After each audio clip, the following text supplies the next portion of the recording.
Good morning, I'm Matthew Hopkinson from the local data company, and this is just a very brief summary from our second Openings and Closures Summit, which we held at Hogan Levels in London this morning.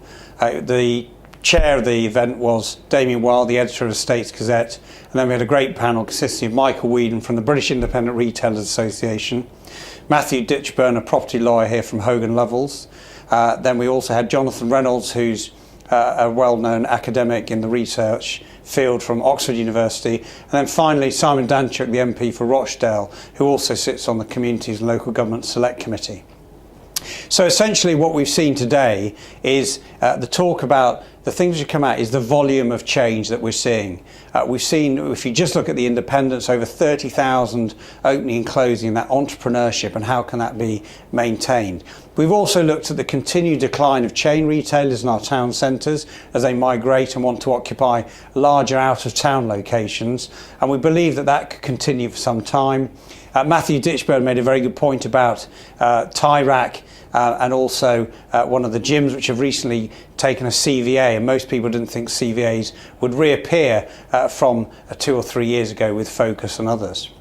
So taking it on from there, it's about this balance between comparison goods retail, which continues to decline across the board, and looking at the rise of leisure and services. And this is where we've seen the independents really thrive, but also we've seen a big increase in the number of chain retailers moving into the leisure sector. You can see this with the rise of, as I'd say, international food fare, the Wagamamas. You can see British food coming in with Bill's, and then you can see Portuguese with Nando's. And they're all expanding rapidly, in part driven by the sort of excitement of a population who wants to eat internationally, but also being driven by private equity and venture capital who are funding these companies.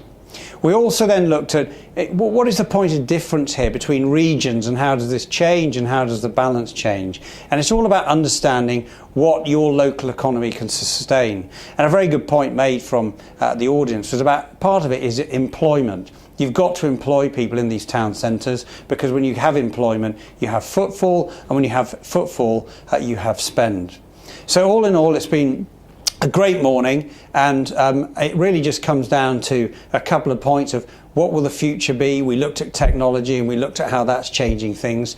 The general view is that there'll still be some more consolidation, but actually there is an entrepreneurial spirit, and actually the vote that came down to at the end with my Mark Twain quote of has the death of the high street been overstated, then the answer most people thought that perhaps it has, and that we are starting to see a recovery, albeit small, but actually if we can sustain that into 2014, then there's a very bright future for most towns, but at the end of the day, not all, when we come back to local economics. Thank you for watching this, and we'll be next publishing some vacancy and open and closures reports in September, which will look at the first half of 2014 to see if any of the comments I've made now are remotely relevant and have played out into the first half of this year. Thank you, and goodbye for now.